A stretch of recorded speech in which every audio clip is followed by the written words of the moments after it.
오늘 누가복음 13장 1절부터 9절까지의 말씀을 본문으로 멈춤 그리고 다시 시작이라는 제목의 말씀을 전하려고 합니다. 멈춤 그리고 다시 시작입니다. 사실은 회개에 관한 이야기입니다. 회개한다는 건 멈춰 서는 거죠. 그리고서는 돌아서서 뭔가를 다시 움직이기 시작하는 거, 그게 회개입니다. 오늘 설교의 제목이 멈춤 그리고 다시 시작입니다. 오늘 13장 처음 시작하는 말씀을 보면요, 그때 좀 기억해 놓으셔요. 그때입니다. 그때 마침 두어 사람이 와서 빌라도가 어떤 갈릴리 사람들의 피를 저희의 제물에 섞은 일로 예수께 고하니 하면서 말씀이 시작됩니다. 여기 보니 그때라는 게 툭 나오는데 당연히 그때는 앞에 뭔가 얘기한 그때일 겁니다. 그러니 앞에 이야기를 살펴볼 수밖에 없습니다. 자, 13장 1절에 빌라도 이야기가 나옵니다. 빌라도는 여러분들이 아시는 바로 그 빌라도입니다. 예배 때마다 사도신경 할 때마다 나오는 사람 빌라도입니다. 그러니 엄청나게 유명한 사람이죠. 이 사람이 유대의 총독으로 로마에서 파견된 사람입니다. 총독으로 파견된 사람은 꽤나 높은 사람이죠. 하지만 빌라도가 로마에서 파견된 총독으로 꽤나 높은 사람이지만 그래도 그렇게 최고 탑 중의 탑은 아니었던 것 같습니다. 왜냐하면 탑 중의 탑이었다면 총독으로 유다로 보내지는 않아요. 유다는 문제가 많은 땅입니다. 왜냐하면 돈이 많이 벌려지는 곳도 아니고요, 로마와 가까워서 로마의 상황에 늘 촉각을 기울여야 되는 무슨 총독 같은 이런 정치인들이 선호하는 땅도 아니고, 또 유다라는 지역 자체가 그 유대인들이라는 게 만만치 않은 족속들입니다.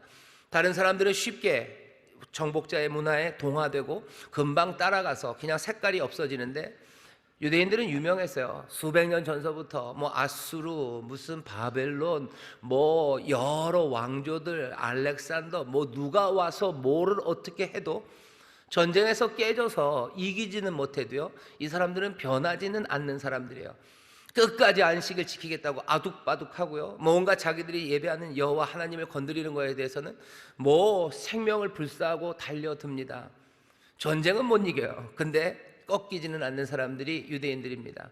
그러니 유대의 총독이 된다는 건 그렇게 썩 기분 내키는 일은 아닙니다. 빌라도가 이 유대 땅에 총독으로 왔어요. 그런 거 보면 빌라도는 로마에서 아주 탑 중의 탑은 아닙니다. 탑 중의 탑이 아닌 사람이 그래도 총독이 됐다는 건 어느 정도 좀 능력은 좀 있는 사람이 빌라도였던 것 같습니다. 빌라도가 총독으로 오면서 예루살렘이라는 그 위대한 도시였죠. 그 도시도 관할을 하는데 예루살렘에 여러 가지 문제가 있습니다. 민생을 해결해 줘야 되죠. 그래야지 좋은 총독으로 보고가 로마에 들어갈 겁니다. 예루살렘에서 하려고 했던 일 중에 하나가 물 치수 사업입니다. 지금도 물을 관리하는 게 뭔가 나라를 다스리는 사람에게 굉장히 중요한 일인데 빌라도에게도 그랬고요. 특히나 예루살렘처럼 물이 흔하지 않은 곳, 그곳에서는 물을 관리하는 일이 굉장히 중요합니다. 그나마 예루살렘은 물이 있어요. 그러니까 그 메마른 도시, 메마른 동네죠. 그 메마른 동네에서도 그렇게 수백 년간을 1000년이 넘게 도시의 명맥이 이어져 내려온 겁니다. 빌라도가 예루살렘에 물을 좀 어떻게 해보려고 했던 공사 하나가 실로암 공사입니다. 여러분들 잘 아시는 바로 그 실로암입니다. 하소서, 그 실로암인데요, 그 실로암에 물을 모아놓는 연못인데 그 연못을 좀 더 깊게 파고 싶은 거예요. 그래야지 물을 더 많이 가둬놓을 수 있죠. 좀 더 깊게 파고 글로 물길들을 다 모아놓는 그런 공사를 빌라도가 하려고 합니다. 근데 그 공사는 늘 돈이 들죠. 이 돈 더 드는 것을 세금을 더 걷자니 그거 사람들이 좋아하지 않아요. 로마에다가 돈을 달라고 그러자니 그래도 줄 것 같지도 않죠. 빌라도가 생각한 방법은 예루살렘 성전이 생각났어요. 예루살렘 성전에는 돈이 많습니다. 왜? 유대인들이 계속해서 헌금해요. 내야 되는 성전세들을 드립니다. 빌라도가 보니까 성전세는 받고 내는 돈은 참 많은데 예루살렘 성전이 특별히 하는 일이 없어요. 돈이 많이 쌓여 있겠구나. 빌라도가 그 돈을 내놓으라고 합니다. 그 돈에 손을 대죠. 그 손 대서 자기가 착복한 거는 아니에요. 그 실로암, 그 연못 공사에 쓰겠다고 그거 가져옵니다. 하지만 유대인들은 받아들이기가 어렵죠. 네가 뭔데 여호와께 드린, 주께 드린, 성전에 드린 걸 네가 뭔데 건드리냐고 마음은 부글부글합니다. 하지만 대놓고 어떻게 할 수는 없어요. 부글거리기만 하죠. 실로암 그 공사를 하다가 18명이 죽었어요. 그렇게 토목 공사를 하다 보면 사고가 좀 있습니다. 뭔가 세웠던 망대가 무너지는 바람에 18명이 그 밑에 깔려서 죽습니다. 사람들은 옳았구나 하는 거죠. 저거 봐라, 잘 됐다는 거죠. 누가 우린 그럴 줄 알았다, 하나님 기뻐하실 리가 없다, 여호와가 기뻐하실 리가 없다, 뭐 그런 생각들 해요. 그러면서 빌라도에 대한 반감들이 점점 높아져 가지고 확신을 가진 반감이에요. 하나님도 싫어하셔. 그러니까 우리도 싫어해야 돼요. 이렇게 뭔가 반감이 들고, 그래서 반대하는 일들을 하려면 유대 땅에서 제일 먼저 일어나는 사람들이 갈릴리 사람들이었습니다. 예수님이 사셨던 땅이에요. 갈릴리는 늘 반란의 고향입니다. 거긴 반역의 고향이에요. 예수님은 그래서 아마 어렸을 때 들었던 이야기가 자기 동네 형아들 그리고 자기 동네 아저씨들이 어떻게 죽었는지에 관한 이야기를 많이 듣습니다. 그렇겠죠. 왜냐하면 수백만은 아니죠, 수백의 사람들이, 수백의 갈릴리 청년들이 십자가로 죽었어요. 예루살렘에서 죽은 건 아니고 갈릴리 그 근처에 여러 도시들마다 갈릴리 청년들이 십자가에 달려 죽은 그 모습들, 그리고 죽은 이야기들, 그 이야기들이 동네마다 있습니다. 갈릴리는 그런 곳이었어요.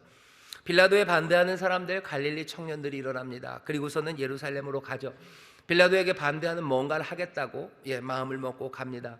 빌라도가 바보는 아니에요. 산전수전 다 겪어서 별 연줄도 없이 유다의 총독으로 온 사람입니다. 당연히 스파이들 쫙 깔아놨죠.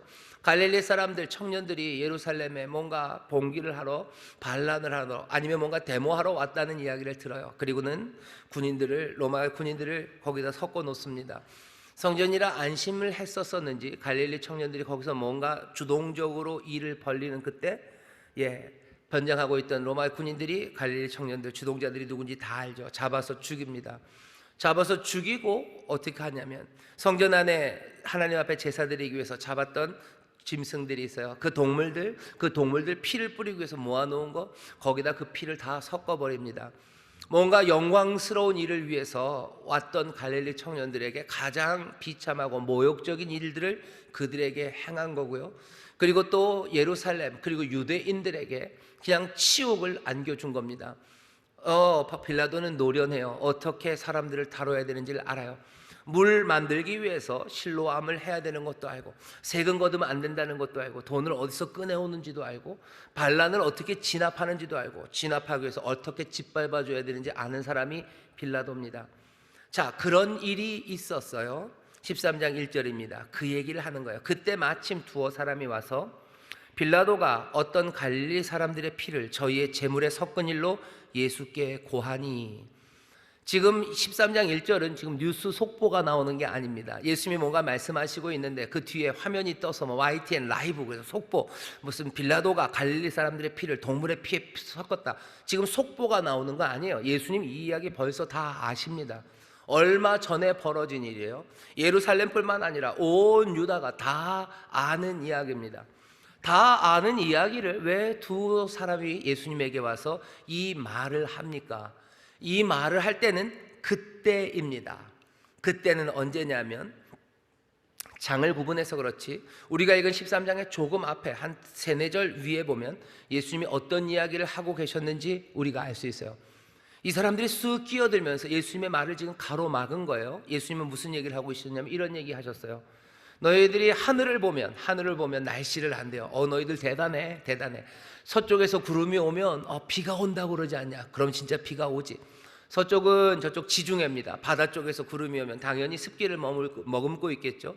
서쪽에서 구름이 오면 비가 온다고 하고 정말 비가 와. 대단들해. 남쪽에서 바람이 불면 이제 더울 거라고 그러지. 당연히 남쪽은 애굽, 아프리카 쪽 마른 땅, 그 광야에서 바람이 불어오면 당연히 더운 바람이 옵니다. 남쪽에서 바람 불어오면 날씨 더울 거라고. 대단해. 너네들이 천기를 다 아네. 구름이 뜨고 그리고 또 바람이 불면 그게 무슨 의미인지 다 아네. 그러면서 사실은 살짝 비꼬은 거죠. 너희들이 그렇게 잘 아는데 그 다음 하시는 말씀입니다. 56절 보면 12장입니다. 외식하는 자여, 너희가 천지의 기상은 분별할 줄 알면서 어찌 이 시대는 분변치 못하느냐. 하늘의 구름과 바람은 너희가 알면서 이 시대는 왜 분변치 못하느냐. 지금이 무슨 때인지는 모르냐. 시간이 어떤 시간인지 모르냐. 그러면서 얘기하셔. 어찌하여 옳은 것을 스스로 판단하지 못하느냐. 지금은 옳은 것을 해야 될 때예요. 지금의 때는 어느 때냐? 옳은 것을 해야 될 때예요. 왜 옳은 것을 해야 될 때인지 예수님이 58절에서 얘기하셔. 지금 무슨 때와 비슷하냐면 너희를 지금 붙잡아서 법정으로 끌고 가고 있는 시간이에요.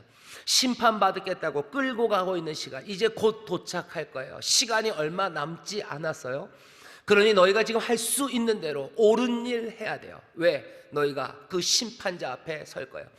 너희의 인생을 판단하시는 이 앞에 설 거예요. 너희를 만드신 이 앞에 설 거예요. 그리고 거기서 판단이 이루어질 거니 지금 시간이 얼마 남지 않았어요. 너희들 지금 옳은 일 해야 된다라고 지금 그 말씀하시는데, 옳은 일 해야 된다. 법정으로 끌고 가니 너희들 거기 가기 전에 화해할 것 있으면 빨리 화해하고 문제 해결해라 라는 얘기를 하셨어요. 그랬더니 13장 1절입니다. 그때 두어 사람이 얘기하는 거예요. 빌라도 얘기를 하면서 갈릴리 사람의 피를 거기에 섞었다는 이야기를 하는 거죠. 왜 이 사람들은 이런 얘기합니까? 아마 이런 것 같아요. 예수님이 화해해라 하는 얘기 들으니까요, 그냥 하고 싶은 말이 있는 거죠. 화해? 우리한테 벌어진 일들을 보셔요. 우리한테 벌어진 일을 화해하기 어려운 일들 아닙니까? 이런 짓을 하는 빌라도를 용서해야 됩니까? 화해해야 됩니까? 그건 물어보는 것 같아요. 피를 흘렸으니까 복수해야 되는 거 아닙니까? 뭔가 그런 얘기하는 것 같아요. 당신도 갈릴리 사람인데 이 갈릴리의 문제를 어떻게 해결할 겁니까? 빌라도 정말 잘못된 거 아닙니까? 이거 뭐죠? 복수해야 되는 거지. 이게 화해할 일입니까? 지금 그 이야기를 하는 것 같아요. 그러니 이미 알고 있는 빌라도, 갈릴리, 피 흘림, 용서할 수 없는 무슨 우리에게 안겨준 수치, 화해할 수 없는 상황, 그 이야기들을 쓱 끌어낸 거죠. 예수님은 지금 이 사람이 예수님의 말을 방해하고 있다는 걸 알아요. 지금 내가 하고 있는 이야기, 주님이 하시려고 하는 이야기는 이 이야기가 아니에요. 근데 이 이야기를 하면서 이 사람들의 생각이 드러납니다. 시대를 분별해요. 그래요, 봅시다. 시대를 봅시다. 지금 시대를 보니까 빌라도가 그렇게 말도 안 되는 잔인한 짓을 하는 세상이에요. 그리고 또 알겠지만 그거가 연결되는 건 실로암에서 공사 중에 담장이 무너져가지고 18명이 죽은 사건이에요. 지금은 세상이 그런 사건 아닙니까? 그런 사건 볼 때마다 사람들은 뭐 하는 거예요? 누구 죄인가 생각하는 거예요. 이게 누구 죄인가? 이게 누구 탓인가? 이게 빌라도 잘못 아닙니까? 이걸 갈릴리 사람들의 잘못, 이 사람들이 너무 폭력적이라 그런 겁니까? 아니면 빌라도가 잘못한 것 아닙니까? 실로암에 있는 왕대가 무너진 건 그건 왜 그런 겁니까? 그 죽은 사람이 죄가 많아서 아닙니까? 지금 그런 이야기들을 하는 거예요. 벌어지고 있는 잔인한 일들과 그리고 벌어지고 있는 재앙들을 보면서요, 사람들이 무심하지는 않습니다.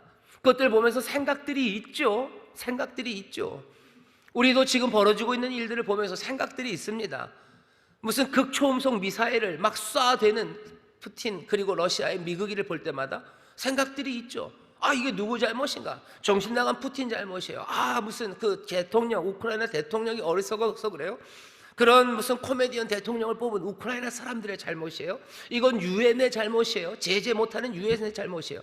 뭔가 할 수 있지만 자기 유익 때문에 입 다물고 있는 중국의 잘못이에요? 이게 누구의 잘못입니까? 우크라이나만 잘못한 거니까 왜 러시아는 우크라이나만 치고 그 아래 다른 나라들 왜 벨루시아 이런 데는 안 칠까요? 그 사람들은 평안할까요? 지금 그런 이야기들 하는 거죠. 우리의 삶 가운데 그런 잔인한 전쟁 말고도 여러 가지 재앙들이 있어요. 자연적인 재앙이죠. 얼마 전에 인천이 아닙니다. 일본에서는 또 지진이 일어났어요. 그보다 더 오래전에, 그리 오래전 아닙니다. 10년도 채 안 된 것 같은데 후쿠시마에 그렇게 큰 지진과 해일, 쓰나미로요, 정말로 수많은 사람들이 지금도 별로 생각하고 싶지 않죠. 그냥 바닷가 마을 자체를요, 그냥 그 거대한 물이 그냥 다 덮어서요, 수많은 사람들이 아비규환 가운데 그냥 죽어갔습니다. 그거 보면서 뭐 하는 거예요? 이건 누구 잘못일까? 이거는 무슨 원전을 만든 사람 잘못이에요. 이건 누구 잘못이고, 이거는 그것을 뭐 회피하고 숨기고 있는 아베 잘못이고, 그거보다는 그래도 우리는 좀 낫고, 우리는 그거보다 좀 나으니까 좀 괜찮고, 속으로는 일본 놈들이 그래서 조금 꼬시고, 여러 가지 그런 생각들 하는 거예요. 그렇게 멀리서의 일만도 아닙니다. 지금은 좀 낫지만 누군가가 코로나가 걸리면 왜 저랬을까? 누구 잘못이에요? 그러고 싸돌아다니까 그런 거지. 너 왜 집에 가만히 있지? 왜 그랬냐고 또 그렇게 얘기를 해요. 그러면서 또 우리는 뭐 외국보다 더 낫다고, 우리는 뭐 K방역 잘하고 있다고 또 그러고, 그 사람들 어떻게 할 거냐고 그러고, 뭔가 죄에 관해서 얘기해요. 누구 탓 얘기해요. 그러면서 우리는 좀 나은 것 아닌가 그런 생각들 합니다. 갈릴리 사람들이 그렇게 죽었어요. 거기에 대해서 예수님이 뭐라고 얘기하셔요? 그냥 그 얘기 듣자마자 대답하셔요. 이 사람들이 물은 것도 아니에요. 그냥 이 빌라도 이야기를 하는 것 자체에서 예수님은 아신 거예요. 그리고 그냥 대답하시는 거죠. 너희들 그 세상에 벌어지고 있는 그 참담한 일들, 시절을 보면서 너네들이 그게 누구 탓일까?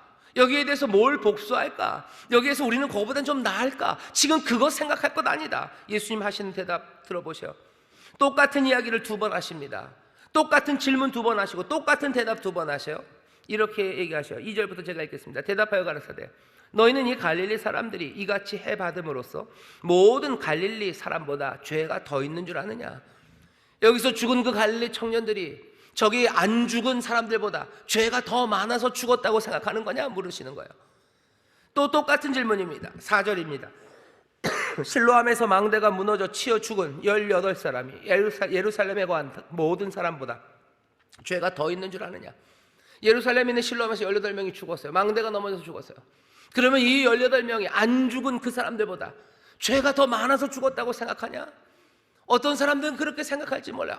저것들이 잘못을 해서 저렇겠지. 아이고 저기 뭐가 문제가 있어서 그렇겠지. 그렇게 생각할지 몰라요. 아니 어쩌면 그런 것들 따져봐야 될지도 모릅니다. 하지만 예수님께서 지금 우리에게 하시고 있고 지금 이 무리들에게 전하시는 말씀은 지금 그 말씀은 아니에요. 누군가의 잘못을 확인해야 되는 자리가 있습니다. 하지만 주님이 우리에게 주시는 말씀, 시대를 보고 있는 우리에게 주시는 말씀은 그 말씀은 아닙니다. 예수님의 대답은 뭐예요? 아니다. 너희에게 이르노니 아니다. 아니다. 그 죽은 갈릴리 사람들이 다른 갈릴리 사람보다 더 죄 많아서 죽은 거 아니에요. 실로암에서 18명 담장에 깔려 죽은 사람들, 그냥 난데없이 죽은 그 사람들이 정말로 예루살렘에 있는 다른 사람들보다 죄가 더 많아서 그런 거? 그거 아니다. 아니다. 분명하게 얘기하시는 거야. 아니다. 아니니까 따질 필요 없어요. 주님이 아니라고 그러시죠. 그리고 뭐라 그러셔요? 너희에게 이른다. 그러면서 또 너희도 하면서요, 너희 얘기를 하는 거예요. 그 사람들이 죄가 많은지 그거 따지지 말고, 그 사람들보다 네가 더 나은지 그거 생각할 시간은 아니고, 너희에게 이른다. 만일 회개치 아니하면 다 이와 같이 망하리라. 너희도 회개하지 않으면 이와 같이 망한다. 세상에 일어나고 있는 시대의 일들을 보면서 여러 가지 재앙과 잔인한 일들을 봅니다. 그것들이 우리 앞에 펼쳐집니다. 그것들이 죄 때문에 그렇다고 그 생각하는 거, 그거는 접어두래요.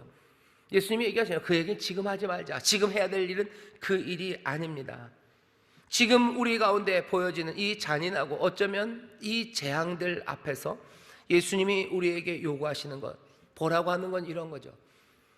인생은 불확실해요. 그리고 죽음은 굉장히 변덕스럽습니다. 인생이 불확실해요. 갈릴리 그 청년들이 거기 가서 죽으러 온 거 아니죠. 그 길 갔다가 망대 밑으로 지나갔던 사람들이 죽으러 거기 간 건 아니죠. 인생은 불확실합니다. 이 사람들 아침에 나갈 때는 저녁에 집에 들어올 거라고 생각하고 나갔어요. 하지만 집에 돌아오지 못합니다. 인생이 확실한 것? 아니요. 인생은 불확실합니다. 죽음은 변덕스러워요. 죽음은 질서 있게 오지 않습니다. 사람들이 태어날 때는 태어난 순서에 따라서 주민등록번호를 다 받으셨죠. 갈 때는 주민등록 순서대로 가지 않으십니다. 순서 따라서 동사무소 직원들은 하면은 잘할 거예요. 다 번호 순서대로 했다가 번호 순서대로 빼면 되는데, 죽음은 그렇게 옵니까? 아니요. 변덕스럽게 옵니다. 부모님들은 알아요. 부모님들은 알아요. 자녀들도 알아요. 죽음은 변덕스럽게 옵니다. 그리고 심판은 피할 수 없습니다. 주님이 얘기해 주시는 거예요. 세상을 보면서 세상에 슬픈 일들 많고요, 갑작스러운 재앙들이 있고요, 잔인한 일들이 벌어집니다. 그것들 보면서 뭐 하려는 거예요? 네 탓, 누구 탓, 나는 니들보다 조금 낫다? 아니, 그런 거 생각하지 말고, 적어도 우리 가운데 보여지는 그 가슴 아픈 일들이 우리에게 지금 요구하는 바, 예수님은 그렇게 얘기하시는 거예요. 이런 재앙적인 죽음, 이건 다가올 심판, 그것에 대한 경고입니다. 시간은 짧게 남았어요. 심판 전에 제대로 할 수 있는 기회, 그 기회는 그리 길지 않습니다. 시대를 분별하라고 하시면서 법정으로 끌려간다고, 지금 옳은 일 할 시간 얼마 남지 않았다고, 너희가 너희를 만드시니와 그리고 세상을 의로 판단하실 그분 앞에 언제 설지 몰라요. 그러니 뭐 해야 되는 겁니다. 지금 옳은 일 해야 되는 거예요. 세상의 재앙들을 보면서 여러분들 무슨 생각하십니까? 지금 여러 일들로 우리를 멈춰 세웠죠. 전쟁들, 그리고 팬데믹, 그리고 우리 주변에 무너지는 여러 가지 것들 그거 보면서 여러분들 탓들 하시죠? 아니면 그거보다는 내가 좀 우월하다는 생각들 하시죠?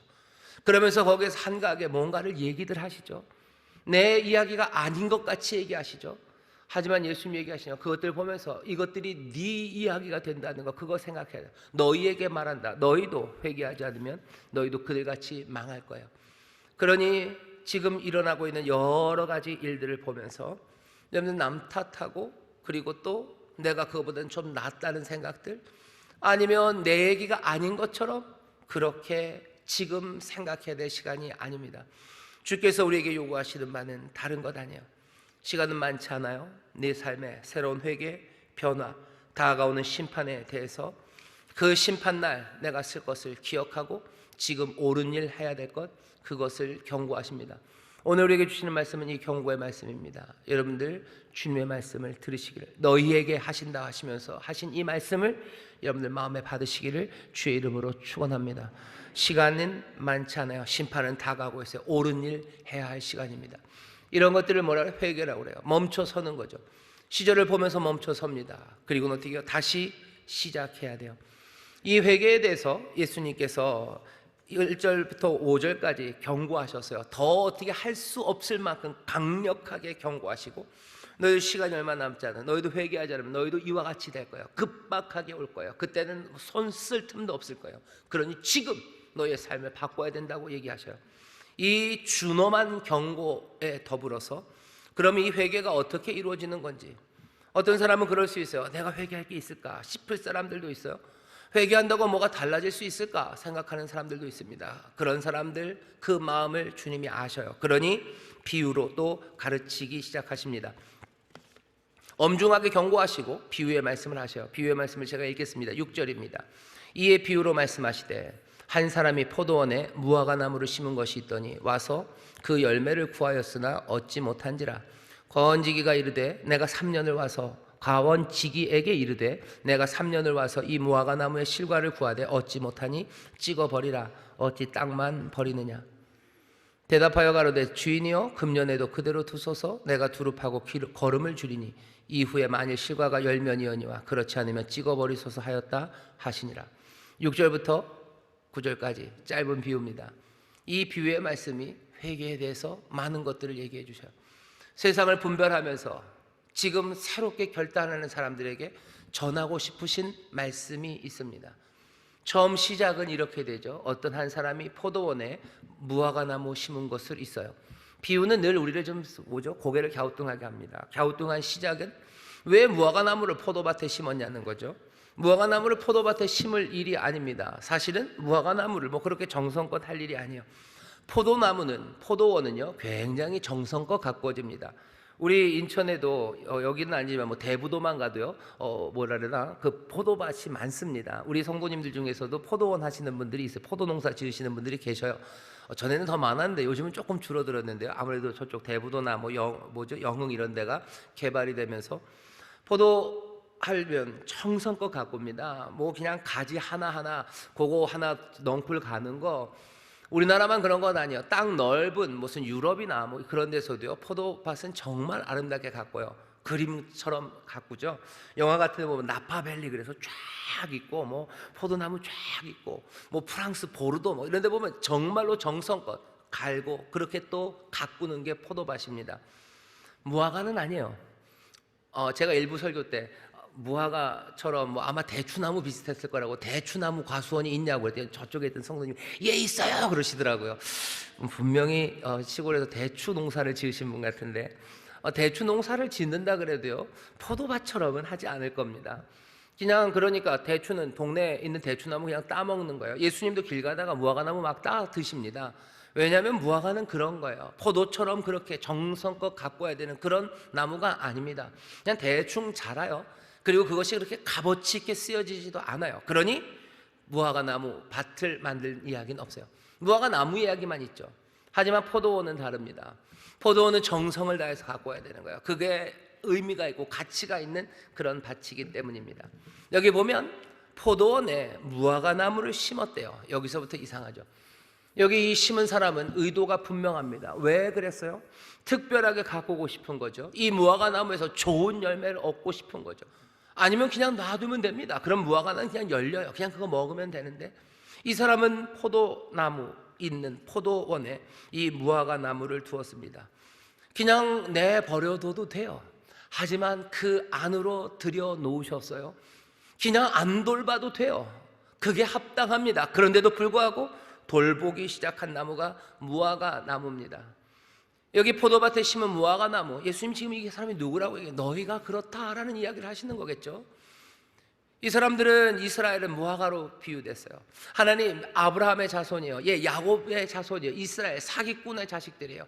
사기꾼의 자식들을 하나님이 의로운 사람들로 부르시고요, 노예고 종이었던 사람들을 자유자로, 아무것도 없는 유리하던 이방인처럼 그냥 그렇게 땅 없었던 사람들에게 땅을 주시고, 하나님의 자녀가 될 수 없는 사람들, 하나님의 자녀, 은혜 받을 수 없는 사람들에게 은혜를 주는 그 자리에 그렇게 불러놓으셨어요. 이스라엘만 그러냐? 아니라고 얘기하시는 것 같아요.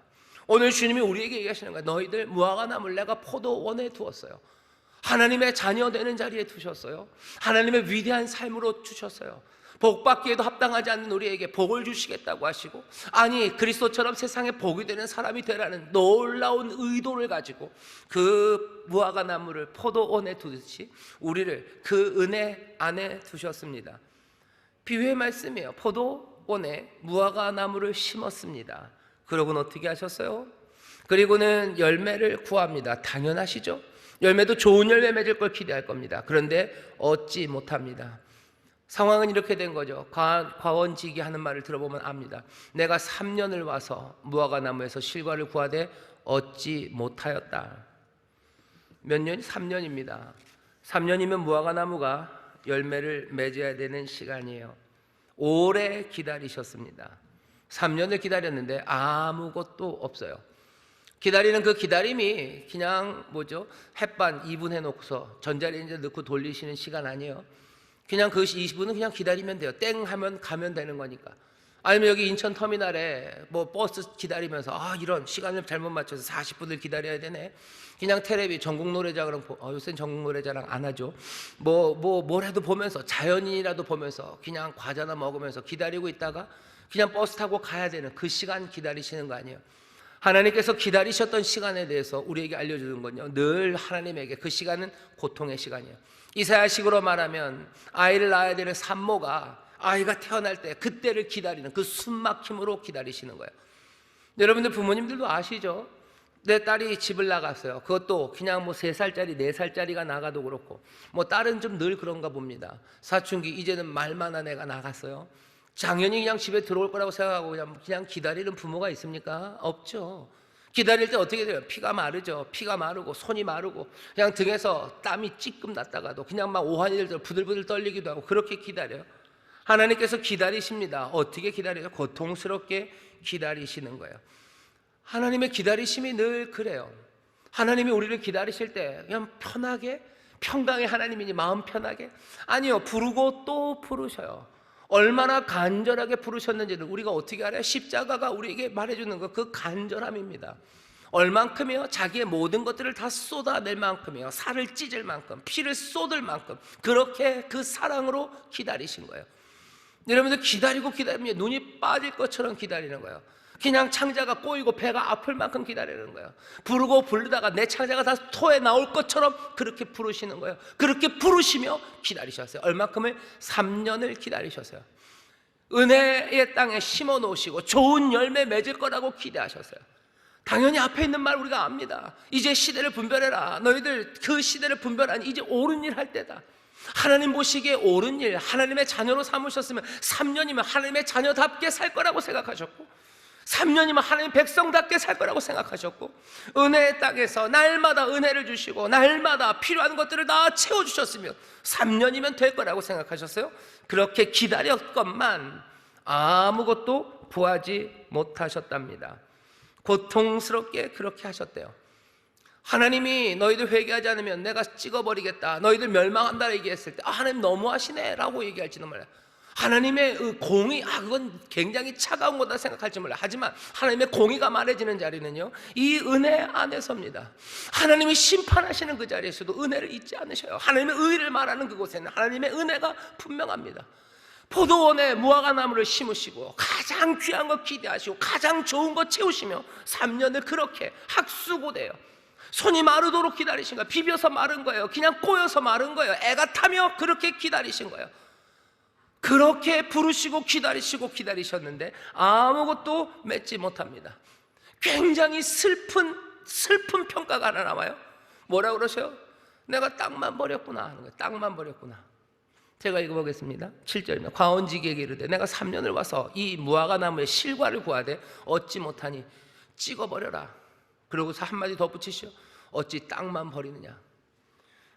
땅만 버린 거예요. 열매 맺지 못하는 나무, 거기서 자원만 허비한 거예요. 은혜만 허비된 거예요. 어쩌면 그 피만 헛되이 흘려진 거예요. 내 눈물만 헛된 거예요. 그것도 한 번 흘린 눈물 아니에요. 3년을 흘린 눈물이에요. 아픔으로 흘린 눈물이에요. 그 간절함이에요. 그게 아무것도 아닌 게 되어버렸으니 땅만 허비한 거죠. 이게 이 무화과나무에 대한 평가입니다. 잘못 산 사람들과 하나님의 심판이 임했을 때 열매 없는 것을 찍어 번지우라는 얘기가, 그게 그렇게 차가운 이야기입니까? 하나님 너무 매몰차시네. 하나님의 공의 하나님이라더니 그럴 줄 알았어. 하나님 공의 하나님, 그래 공의 하나님이시네. 그렇게 말할 수 없습니다. 찍어버려라. 그러면서 덧붙이는 말이 뭐예요? 내가 땅만 버렸구나. 어찌 땅만 버리느냐. 이 말씀이 우리에게 임합니다. 우리에게 회개해라. 너희들 돌아서라. 너희에게 이르노니 회개하지 않으면 이와 같이 망한다라는 이야기에 여러분들 그 뉘앙스, 그리고 그 말이 나오게 된 그 과정, 이것들을 무시할 수 없어요. 그리고 이 이야기는 너희에게 말한다. 너희의 이야기다. 그리고 이 비유의 말씀을 오늘 우리에게 주시는 말씀입니다. 이 말씀이 어떻게 들려져요? 경고 맞습니다. 하지만 이 경고 안에는 하나님의 긍휼이 이미 있어요. 하지만 이 긍휼은 더욱더 놀라워집니다. 7절입니다. 이 무시무시한, 어쩌면 가슴 아픈 이 이야기 뒤에 과원지기가 대답합니다. 과원지기가 뭐라고 대답해요? 잘라버려라 라는 그 말에 8절입니다. 대답하여 가로되 주인이여 금년에도 그대로 두소서.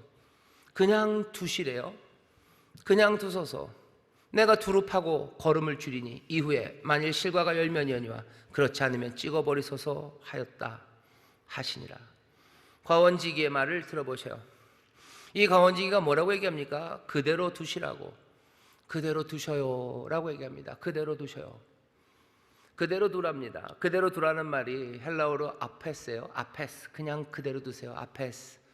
그대로 두세요 라는 이 말이 이 과원지기가 누군지 누가는 알려줘요. 당연히 예수님이 얘기하시니까 과원지기는 예수님이겠지. 아니, 비유에서는 그렇게 얘기하지 않습니다. 그냥 누가가 알려줘요. 나중에 여러분들 누가복음 24장에 가면 예수님이 십자가에 달리시는 이야기가 나옵니다. 누가복음 23장에 예수님 십자가에 달리셨을 때 34절입니다. 아버지여 저들의 죄를 용서하여 주옵소서 할 때 용서하시다라는 말이 아페스예요. 아페스. 용서해 주셔요. 누구를? 그들을 용서해 주셔요.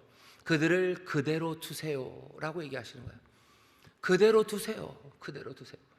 어디선가 들었죠? 누가복음 앞에 비유를 기억한 사람은 기억합니다. 과원지기가 그대로 두세요 라고 얘기했어요. 십자가에서 예수님 그들을 그대로 두세요 라고 얘기하셔요. 아페스가 또 쓰인 데가 여러 군데가 있지만 누가복음 11장에 보면 예수님께서 주기도문 가르쳐 주셔요. 그때도 우리의 죄를 사하여 달라고. 너희들 이렇게 기도해라. 아버지께 그렇게 기도해라. 우리의 죄를 사해 달라고 기도해라. 그때도 아페스예요.